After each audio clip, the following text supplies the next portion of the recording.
Hello dear student, मी दिगंबर माळी माझ्या YouTube चॅनलमध्ये तुम्हा सगळ्यांचं स्वागत करतो। आजच्या व्हिडिओमध्ये आपण बायोलॉजीची फायनल स्ट्रॅटेजी काय असली पाहिजे की जिचा यूज करून तुम्ही upcoming MHT CET exam crack करू शकता याबद्दल डिस्कस करणार आहोत। पण त्या अगोदर काल आपण जी ऑनलाइन MCQ टेस्ट 7 कंडक्ट केली होती तिचे टॉपर्स अनाउन्स करूया।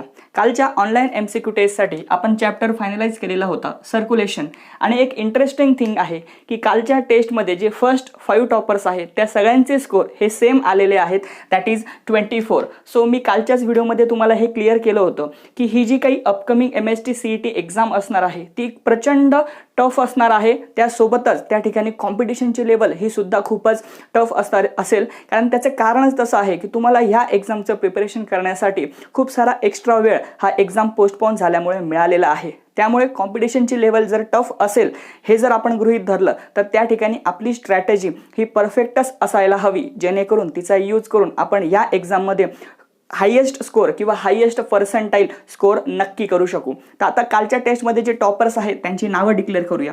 शोएब खान, त्यानंतर पूर्वा, पृथ्वीराज राणवरे, रुखसार अत्तर आणि आदिती कालमेक ही कालच्या विद्यार्थ्यांची लिस्ट आहे की ज्यांनी कालच्या ऑनलाइन MCQ टेस्टमध्ये 24 हा स्कोर सिक्युअर केलेला आहे, आणि त्यांचं रँकिंग हे अशा पद्धतीने मी या ठिकाणी मेन्शन केलेलं आहे। सो यामध्ये जो फर्स्ट टॉपर आहे दॅट इज शोएब खान। आता बरेच विद्यार्थी विचार करतील की सर सगळ्यांचे स्कोर जर सेम आहेत तर तुम्ही रँकिंग ठरवलं कसं? तर आपल्या ॲप्लिकेशनमध्ये आपण रँकिंग ठरवण्यासाठी त्या विद्यार्थ्याने पर्टिक्युलर टेस्ट सोडवण्यासाठी किती वेळ घेतला त्या वेळेच्या बेसिसवरती आपण या ठिकाणी रँकिंग फायनलाइज करत असतो। पण फायनल MHT CET मध्ये अशा पद्धतीने रँकिंग ठरवली जात नाही, त्याचे रूल्स थोडेसे वेगळे आहे। नंतर कधीतरी दुसऱ्या व्हिडिओमध्ये मी ते नक्की डिस्कस करेल की जर दोन विद्यार्थ्यांमध्ये जर क्लॅशेस असतील तर कशा पद्धतीने त्या ठिकाणी रँकिंग या विद्यार्थ्याचं ठरवलं जातं ॲक्च्युअल MHT CET एक्झाममध्ये। यानंतर आज आपण जो सब्जेक्ट फायनलाइज केलेला आहे आजच्या व्हिडिओसाठी that is final strategy for biology. आता स्ट्रॅटेजी बनवण्या अगोदर आपण स्ट्रॅटेजी का बनवली पाहिजे हे सुद्धा तुम्हाला क्लिअर पाहिजे, कारण की जर तुमच्याकडे एक प्रॉपर स्ट्रॅटेजी असेल तर तुम्हाला खूप सारे एम हे इझिली अचीव करता येतात। त्यामध्ये सगळ्यात पहिलं ऑब्जेक्टिव्ह स्ट्रॅटेजी बनवण्यामागचं असायला हवं ते म्हणजे एक चांगलं कॉलेज मला मिळालं पाहिजे, बरोबर आहे। आता एक चांगलं कॉलेज मला कधी मिळणार? ज्यावेळेस माझ्याकडे चांगले पर्सेंटाइल स्कोर्स असतील।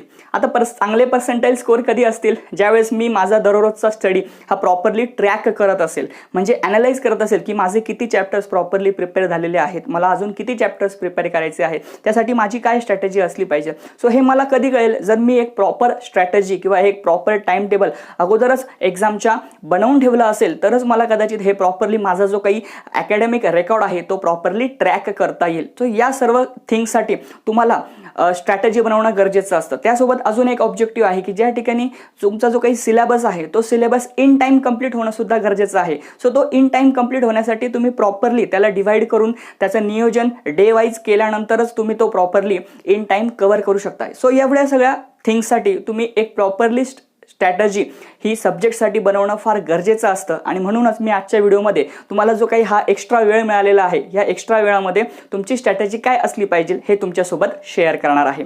आता यानंतर मला एक सांगा की एक चांगलं कॉलेज प्रत्येक विद्यार्थ्याला का हवं असतं? त्यामध्ये पण मोस्टली विद्यार्थी जे वेल रेप्युटेड कॉलेज आहे त्याचा विचार करतात किंवा जे गव्हर्नमेंट कॉलेजेस आहेत त्याचा विचार करतात। आता यामागे काय बेसिक रिझन असू शकतं हे आपण सगळ्यात अगोदर डिस्कस करूया। या ठिकाणी तुम्ही जर बघितलं तर मी या ठिकाणी एक फिगर मेन्शन केलेली आहे। ही फिगर अशी आहे की कालच्या ऑनलाइन MCQ टेस्टमध्ये टोटल 308 या स्टुडंट्सने पार्टिसिपेट केलं, म्हणजे एवढ्या विद्यार्थ्यांनी ही कालची टेस्ट दिली, आणि एवढ्या विद्यार्थ्यांपैकी 103 हे ते स्टुडंट होते की ज्यांचे स्कोर 20 किंवा 20 पेक्षा जास्त होते। आता मी तुम्हाला हे या ठिकाणी का सांगतो आहे, कारण की याचाच संबंध वेल रेप्युटेड कॉलेज किंवा गव्हर्नमेंट कॉलेज मिळण्यासोबत असतो। आता कसं आहे ते समजावून सांगतो, कारण कालची टेस्ट फक्त 308 विद्यार्थ्यांनी दिली, आणि त्यातही 100च्या आसपास विद्यार्थी असे आहेत की ज्यांनी 20 किंवा 20 पेक्षा जास्त स्कोर केलाय। म्हणजे याचा अर्थ काय रे? कॉम्पिटिशन किती टफ आहे बघा। फक्त 300 विद्यार्थ्यांमध्येच विचार करतोय आपण। आता ज्यावेळेस ॲक्च्युअल MHT CET एक्झाम होईल त्या एक्झाममध्ये विद्यार्थी हे लाखांमध्ये असणार आहे। सो त्या ठिकाणी जी कॉम्पिटिशन असणार आहे ती किती प्रचंड प्रमाणामध्ये असणार आहे, त्या ठिकाणी किती विद्यार्थ्यांचे स्कोर हे सारखे सारखे असणार आहे हे तुम्ही जस्ट इमॅजिन करू शकता या ॲनालिसिसवरून। म्हणून मी सांगत असतो की ऑनलाइन MCQ टेस्ट हे तुम्ही प्रॉपरली देत चला, त्या ठिकाणी असलेला प्रत्येक क्वेश्चन तुम्ही प्रॉपरली बघत चला, आणि त्याचे जे ऑप्शन्स दिलेले आहेत ते सुद्धा तुम्हाला प्रॉपरली बघणं तेवढंच गरजेचं आहे, कारण की काय सांगते तर कुठल्या ऑप्शनवर तुम्ही रिअल टाइम एक्झाममध्ये क्वेश्चन एक्सपेक्ट करू शकता। आता एक वेल रेप्युटेटेड किंवा गव्हर्नमेंट कॉलेज विद्यार्थ्यासाठी का गरजेचं असतं ते समजून घेऊया. सो त्यासाठी काही बेसिक पॉईंट्स आहेत, मी या ठिकाणी ते मेन्शन करणार आहे. त्यामध्ये सगळ्यात पहिला आणि इम्पॉर्टंट पॉईंट तो आहे ते म्हणजे की गव्हर्नमेंट कॉलेजमध्ये किंवा कुठल्याही वेल रेप्युटेटेड कॉलेजमध्ये जे लर्निंग एन्व्हायरमेंट असतं ते एक्सलंट असतं.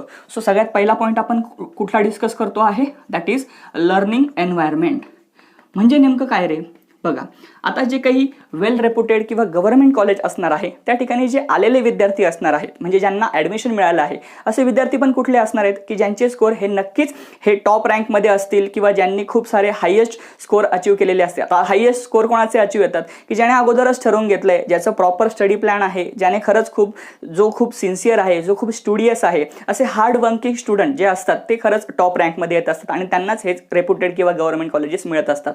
म्हणजे रेप्युटेड आणि गव्हर्नमेंट कॉलेजेसमध्ये येणारे जे विद्यार्थी असतात त्यांचं कल्चर, त्यांचं नेचर हे हार्डवर्किंग आधीपासूनच असतं आणि अशा विद्यार्थ्यांमध्ये जर मी असेल तर नक्कीच त्या विद्यार्थ्यांचे जे काही कल्चर आहे, त्या विद्यार्थ्यांचं जे काही नेचर आहे त्याचा इम्पॅक्ट नकळतपणे माझ्यावरती सुद्धा होत असतो. त्यामुळे एक एक्सलंट लर्निंग एन्व्हायरमेंट त्या ठिकाणी ऑटोमॅटिकली क्रिएट होतं. आपल्या मराठीमध्ये म्हणतात बघा, सुसंगती सदा घडो. म्हणजे याचा अर्थ काय रे, आपला मित्र असेल किंवा आपली मैत्रीण असेल, जर तिचं नेचर चांगलं असेल तर नकळतपणे त्याप्रमाणे आपण घडत असतो. म्हणजे आंब्याची समजा एक परडी असेल, त्या परडीमध्ये जर चांगले आंबे असतील आणि त्यात जर एखादा आंबा खराब असेल तर काय होतं, खराब असलेला आंबा चांगला होतो की चांगले असलेले आंबे खराब होतात, तर बट ऑब्वियस आहे चांगले असलेले आंबे खराब होतात. त्याचप्रमाणे विद्यार्थ्यांचं सुद्धा असतं. जर आपल्याला चांगले विद्यार्थी आपल्या आजूबाजूला लाभले तर त्यांचा नकळतपणे आपल्या स्टडीवरती इम्पॅक्ट होत असतो आणि जर ते स्टुडियस असतील तर आपण हे त्याप्रमाणे वागायला सुरुवात करतो. आपल्याला कधी जर डिमोटिवेटेड फील होत असेल तर त्यांच्याकडे बघून आपल्यामध्ये असं एक जाणवतं की नाही बाबा, हे विद्यार्थी अभ्यास करत आहेत आणि मी अभ्यास करत नाहीये, तो त्यांच्याकडे बघून आपल्याला अभ्यास करावा असं वाटतो. सो एक एक्सलंट लर्निंग एन्व्हायरमेंट आपल्याला कुठलंही गव्हर्नमेंट किंवा रेप्युटेड कॉलेज हे प्रोव्हाइड करत असतं. त्यानंतर सेकंड पॉईंट कुठला असतं रे, तर त्या ठिकाणी असलेला स्टाफ किंवा त्या ठिकाणी असलेली फॅकल्टी. बट ऑब्वियस आहे गव्हर्नमेंट किंवा रेप्युटेड कॉलेजची फॅकल्टी ही मोस्ट ऑफ द टाइम कॉन्स्टंटच असते, ते शिफ्ट होत नाही. त्यामुळे तिथे असलेला स्टाफ हा वेल एज्युकेटेड, त्यासोबतच क्वालिटी स्टाफ आणि त्यासोबतच त्यांचा जो एक्सपिरियन्स असतो तो प्रचंड असतो आणि तो एक्सपिरियन्स आपल्याला त्यांच्याकडून ग्रॅब करायचा असतो. त्यामुळे क्वालिटी स्टाफ किंवा क्वालिटी एज्युकेशन मिळण्यासाठी अशा प्रकारचे रेप्युटेड कॉलेजेस आपल्याला हेल्प करतात. त्यानंतर थर्ड जो इम्पॉर्टंट पॉईंट आहे that is good placement opportunity. आता बघा, आपण जे काही एज्युकेशन घेत असतो ते एज्युकेशन कशासाठी घेतो, तर एज्युकेशन कंप्लीट केल्यानंतर आपल्याला एक चांगली सॅलरी असलेली नोकरी मिळाली पाहिजे किंवा आपल्याला एखादा बिझनेस ओपन अप करायचा असतो. Finally the ultimate aim is what, money. म्हणजे काय, जेणेकरून की मनी म्हणजे पैसा ही अशी गोष्ट आहे की ज्याने आपण आपल्या नेसेसिटीज, आपल्या जे काही नीड्स आहेत त्या कंप्लीट करू शकतो, फुलफिल करू शकतो. त्यासोबतच आपण आयुष्यासाठी जे काही ड्रीम ठरवलेले असतात ते कंप्लीट करण्यासाठी मनीची गरज असते. सो हे सगळं फुलफिल करण्यासाठी आपल्याला एक चांगली प्लेसमेंट मिळाली पाहिजे ना. सो ही प्लेसमेंट चांगली मिळण्यासाठी सुद्धा असे रेप्युटेड आणि गव्हर्नमेंट कॉलेजेस आपल्याला हेल्प करतात. त्या ठिकाणी असलेले कॅम्पस इंटरव्ह्यूजमध्ये आपण पार्टिसिपेट करून स्वतःसाठी एक चांगली नोकरी नक्कीच मिळवू शकतो. त्यामुळे एक चांगला प्लॅटफॉर्म आपल्याला अशा प्रकारचे कॉलेजेस प्रोव्हाइड करून देत असतात. त्यानंतर जो फोर्थ जो इम्पॉर्टंट पॉईंट आहे, आणि खूप सारे विद्यार्थी आपल्यामध्ये मिडल क्लास असतात, ते अफोर्ड नाही करू शकत एवढी हाय फीज त्यांच्या एज्युकेशनसाठी. सो गव्हर्नमेंट किंवा रेप्युटेड कॉलेजची जी काही फीज असते ती ऑलवेज ही लेस असते compare to the private colleges. ठीक आहे ना. सो जे काही प्रायव्हेट कॉलेजेस असतात त्या ठिकाणी जी एज्युकेशनल फीज असते ती प्रचंड हाय असते आणि त्यामुळे गव्हर्नमेंट कॉलेज विद्यार्थी हे प्रेफर करत असतात, कारण की त्यांची जी फीज असते ती बऱ्यापैकी कमी असते आणि फीज कमी असल्यामुळे त्यांना ते शिक्षण अफोर्डेबल होतं, ते अफोर्ड करू शकतात आणि म्हणूनच गव्हर्नमेंट कॉलेज तुम्ही सुद्धा निवडलं पाहिजे. हे मला असं वाटतं की हे 4 इम्पॉर्टंट पॉईंट्स आहे की ज्यांचा विचार करून तुम्हाला एक चांगलं कॉलेज निवडणं फार गरजेचं आहे. आता हे जर फायनल झालं असेल की आपल्याला एक गव्हर्नमेंट किंवा रेप्युटेड कॉलेज निवडायचं आहे, आता ते निवडण्यासाठी तुमची स्ट्रॅटेजी या रिमेनिंग डेजमध्ये कशी असली पाहिजे त्याबद्दल डिस्कस करूया. खूप सारे विद्यार्थी विचारतात की सर एक चांगलं कॉलेज मिळण्यासाठी आमचे स्कोर किती आले पाहिजे. म्हणजे फॉर एक्झाम्पल मला जर फार्मसीला ॲडमिशन घ्यायचं आहे आणि मग त्या फार्मसीचं जे काही चांगलं कॉलेज आहे, आता चांगली कॉलेजेस कुठली आहे तर त्यामध्ये ICT आहे, that is institute of chemical technology. त्यानंतर BCP आहे, that is Bombay college of pharmacy. त्यानंतर NMIMS असेल, नरसे मुंजे इन्स्टिट्यूट आहे. त्यानंतर जे गव्हर्नमेंट डिफरंट कॉलेजेस आहे त्यामध्ये नाशिकचं NDMUP असेल किंवा त्यानंतर औरंगाबादचं गव्हर्नमेंट कॉलेज असेल, अमरावतीचं गव्हर्नमेंट कॉलेज असेल, सातारा कराडला एक गव्हर्नमेंट कॉलेज आहे. सो हे जे काही फार्मसीचे गव्हर्नमेंट कॉलेजेस आहेत या ठिकाणी ॲडमिशन मिळण्यासाठी आमचा पर्सेंटाइल स्कोर किती आला पाहिजे असे खूप सारे प्रश्न विद्यार्थी विचारत असतात. सो मी सगळ्यांना हेच सांगेल की तुम्ही आता फक्त तुमच्या स्टडीवर फोकस करा आणि प्रयत्न करा की तुमचा जो स्कोर असेल तो आता ज्या काही तुम्ही मॉक टेस्ट सॉल्व्ह करता आहात किंवा जे काही MCQ तुम्ही सॉल्व्ह करता आहात ते मॅक्झिमम करेक्ट आले पाहिजे किंवा तिथे तुमचा रँक हा मॅक्झिमम असला पाहिजे. सो मी ही जी काही ऑनलाईन MCQ टेस्ट घेतो आहे यामध्ये सुद्धा तुम्ही टॉप रँकर कसे असाल यासाठी तुम्ही कॉम्पीट केलं पाहिजे बाकीच्या विद्यार्थ्यांसोबत.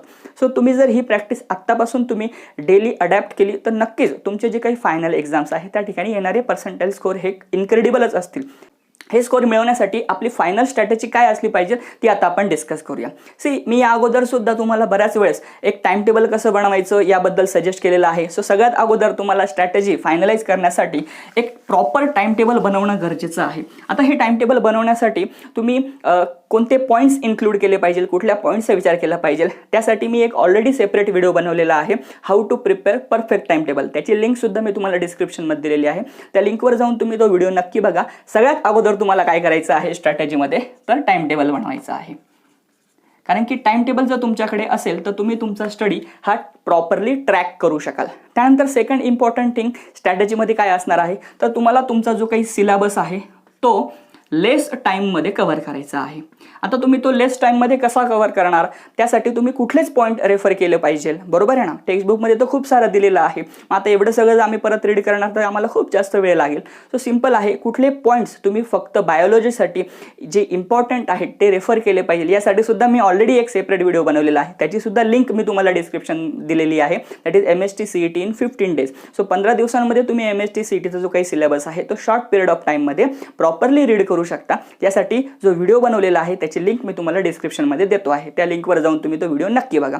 त्यानंतर थर्ड इम्पॉर्टंट थिंग काय आहे की सर हा सिलेबस आम्ही रीड करण्यासाठी फक्त तुम्ही जो व्हिडिओ दिलाय तोच बघायचा का, तर नाहीये. तो व्हिडिओ बघितल्यानंतर टेक्स्टबुक तुम्हाला रेफर हे करावंच लागणार आहे. सो सिलेबससाठी टेक्स्टबुक हे फार गरजेचं आहे आणि मग त्या व्हिडिओमध्ये जे मी पॉईंट्स तुम्हाला रेफर करायला सांगितले आहेत ते तुम्ही टेक्स्टबुकमधून रेफर करा. सो अशा पद्धतीने तुम्ही कमी वेळामध्ये तुमचा पूर्ण सिलेबस हा रिवाइज करू शकता. यानंतर तुम्हाला काय करायचं आहे तर ते एकदा रीड केल्यानंतर जे काही पॉईंट्स मी तुम्हाला त्या ठिकाणी सांगितलेले आहे ते तुम्ही हायलाईट करा. ते पॉईंट्स तुमच्यासाठी असतील क्विक रिव्हिजन पॉईंट्स. आता हे क्विक रिव्हिजन पॉईंट्स कशासाठी गरजेचे असतात ते समजून सांगतो. आता बघा, सपोज सिलेबस रीड करण्यासाठी आणि टेक्स्टबुकमध्ये त्याला मार्क करण्यासाठी तुम्हाला जर 15 days लागले, ठीक आहे. सो आता तुम्ही 15 days देऊ शकता कारण ऑलरेडी एक्झाम ही पोस्टपोन झालेली आहे, ठीक आहे ना. आज आपण व्हिडिओ बनवतो आहोत 27 जूनला. सो माझ्या माहितीप्रमाणे तर ऑगस्टमध्येच प्रोबॅबली एक्झाम ही होऊ शकते, हे माझं वैयक्तिक मत आहे. जर आपण ऑगस्ट ही डेट जर कन्सिडर केली तर अजूनही तुम्ही 15 दिवस सिलेबस रीड करण्यासाठी नक्कीच देऊ शकता. आता जर तुम्ही सिलेबस रीड करण्यासाठी 15 days दिले आणि मग नंतर तो सिलेबस तुम्हाला समजा फायनल एक्झामच्या अगोदर परत रीड करायचा असेल तर त्यावेळेस तुम्ही 15 दिवस देऊ शकतात का, तर नाही देऊ शकत. सो त्यावेळेस तुमच्याकडे वेळ हा कमी असणार आहे. जर तुम्ही या 15 दिवसांमध्ये जर प्रॉपर क्विक रिव्हिजन पॉईंट्स हे बनवून ठेवले असतील तर नक्कीच तुम्हाला ते पॉईंट्स नंतर रीड करण्यासाठी खूप कमी वेळ लागेल. म्हणजे हार्डली 5 to 7 days मध्ये तुमचे ते क्विक रिव्हिजन पॉईंट्स हे रीड होतील. म्हणजे नंतरचा जो वेळ तुम्हाला सेव्ह करायचा आहे त्यासाठी तुम्हाला क्विक रिव्हिजन पॉईंट्स हे काढावे लागणार आहेत आता जो तुम्ही सिलेबस रीड करणार आहात त्यामधून. हे क्लिअर झालं आहे का. तर यानंतर आपण जे पुढचा पॉईंट आहे तो डिस्कस करूया. यानंतर जो पुढचा पॉईंट आहे तो फार गरजेचा आहे. That is previous year question papers.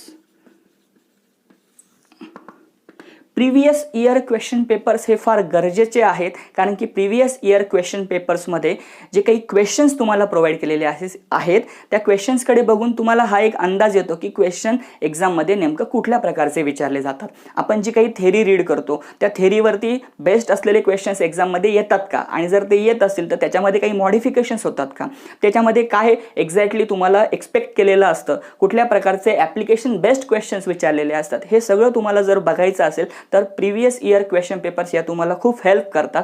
त्यामध्ये एस्पेशली मी तुम्हाला सजेस्ट करेल की इयर 2014 पासून इयर 2019 पर्यंत ज्या क्वेश्चन पेपर्स आहेत त्या तुम्ही आवर्जून रेफर करा. या क्वेश्चन पेपर्स तुम्हाला डेफिनेटली हेल्प करतील अपकमिंग MHT CET एक्झामचं प्रिपरेशन प्रॉपरली करण्यासाठी. सो हे तुम्ही निग्लेक्ट करू नका. यानंतर जो इम्पॉर्टंट पॉईंट आहे that is maximum mock test and maximum MCQ practice. So mock test तुम्हाला मॅक्झिमम द्यायचे आहेत, त्यासोबतच नंबर ऑफ MCQ तुम्ही जे दिवसाला सोडवत आहात ते सुद्धा तुम्हाला मॅक्झिमम सोडवायचे आहेत. ठीक आहे ना. मी तुम्हाला अगदी स्टेप वाईज हे समजावून सांगतो आहे. आता मॉक टेस्ट तुम्ही कुठे देऊ शकता, तर मी ऑलरेडी जे ॲप्लिकेशन तुम्हाला दिलेलं आहे त्यामध्ये तुम्ही मॉक टेस्ट सॉल्व्ह करू शकता.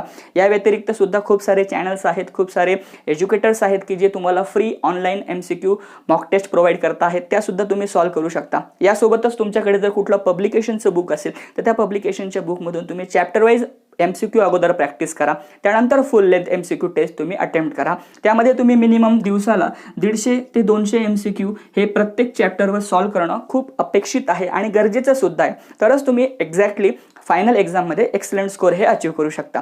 यानंतर सगळ्यात महत्त्वाचं आणि सगळ्यात गरजेचं ते म्हणजे की तुम्हाला या सर्व पिरियडमध्ये कॉन्फिडंट राहायचं आहे. आता बरेच विद्यार्थी आहे ना या एक्झामचं टेन्शन फार घेतात आणि टेन्शन घेतल्यामुळे त्यांचं प्रिपरेशन हे प्रॉपरली होत नाही. सो आपल्याला टेन्शन घेऊन काहीही होणार नाही आहे. टेन्शन घेऊन जर प्रॉब्लेम सॉल्व्ह झाले असते तर किती छान झाला असतं ना. सो या रिमेनिंग डेजमध्ये तुम्हाला खूप प्रचंड प्रमाणामध्ये कॉन्फिडंट राहायचं आहे, कॉन्फिडन्स स्वतःमध्ये बिल्डअप करायचा आहे आणि तो बिल्डअप केल्यानंतर नक्कीच जे काही तुमचा रिमेनिंग सिलेबस असणार आहे किंवा जे रिमेनिंग प्रिपरेशन असणार आहे ते कमी वेळामध्ये तुम्ही डेफिनेटली करू शकता. So is it clear to you? So सगळ्यात महत्त्वाचं म्हणजे काय, तुम्हाला स्वतःमधला कॉन्फिडन्स हा मेंटेन करायचा आहे आणि जर तो कमी असेल तर तो बिल्डअप सुद्धा करायचा आहे. सो अशा पद्धतीने तुमची स्ट्रॅटेजी ही रिमेनिंग डेजसाठी असली पाहिजे. यानंतर आज आपण जी ऑनलाईन MCQ टेस्ट कंडक्ट करणार आहोत तिच्याबद्दल बोलूया. आजच्या ऑनलाईन MCQ टेस्टसाठी जो चॅप्टर तुम्हाला मी कालच प्रिपेअर करायला सांगितला होता त्याचं नाव आहे एक्सक्रिशन अँड ऑस्मोरेग्युलेशन. सो हा चॅप्टर फार इम्पॉर्टंट आहे. या चॅप्टरवर आपण आज ऑनलाईन MCQ टेस्ट कंडक्ट करतो आहोत. यानंतर उद्यासाठी जो तुम्हाला चॅप्टर प्रिपेअर करायचा आहे that is control and coordination. So control and coordination हा चॅप्टर खरंच खूप मोठा आहे. या चॅप्टरवर आपण उद्या ऑनलाईन MCQ टेस्ट कंडक्ट करणार आहोत. यासोबतच जे काही कालची ऑनलाईन MCQ टेस्ट होती त्यामध्ये एक क्वेश्चन विचारलेला होता की हार्ट वॉलमध्ये कुठले लेयर्स असतात. मला त्याचा एक्झॅक्टली नंबर आठवत नाहीये, पण हार्ट वॉलमध्ये जे लेयर्स आहेत ते लेयर्स तुम्हाला त्या ठिकाणी विचारलेले होते. सो याचं सिम्पल जे आन्सर होतं that is epicardium, myocardium and endocardium, म्हणजे तिघही लेअर. म्हणजे I think option number D होता की all of the above. So तो त्याचा करेक्ट चॉईस आहे. सो एपिकार्डियम, मायोकार्डियम आणि एंडोकार्डियम हे 3 हार्ट वॉल्सचे लेयर्स आहेत. ठीक आहे. सो हे तिघही असतात, पण त्या ठिकाणी क्वेश्चनमध्ये चुकीचं आन्सर दिलेलं होतं. सो मला हे रेक्टिफाय करायचं होतं, त्यामुळे मी कालच्या ऑनलाईन MCQ टेस्टमध्ये हा जो क्वेश्चन विचारला होता त्याचं हे जस्टिफिकेशन तुम्हाला प्रोव्हाइड करतो आहे. यासोबतच जर तुम्हाला दररोजच्या ऑनलाईन MCQ टेस्टमध्ये काही क्वेश्चन जर सपोज त्याच्यामध्ये काही मिस्टेक आहे असं वाटत असेल तर तुम्ही मला व्हॉट्सॲपवर नक्कीच मेसेज करा. काल एक परभणीचा विद्यार्थी होता, त्याने मला काल रात्री उशिरा फोन केला आणि या क्वेश्चन्सबद्दल सांगितलं. त्याने खूप सारे क्वेश्चन सजेस्ट केले, पण त्यामध्ये फक्त हा एक क्वेश्चन मला थोडा डाऊटफुल वाटत होता. तो तुम्हाला मी तो आता इथे या ठिकाणी जस्टिफाय केलेला आहे. सो अशा पद्धतीने तुम्ही ऑनलाईन MCQ टेस्ट दररोज नक्की द्या. ठीक आहे. त्या टेस्टमध्ये आपला स्कोर कसा चांगला येईल, आपण या बोर्डवरती कसे येऊ यासाठी सुद्धा विचार करा. सो आजच्या ऑनलाईन MCQ टेस्टसाठी सगळ्यांना ऑल द बेस्ट.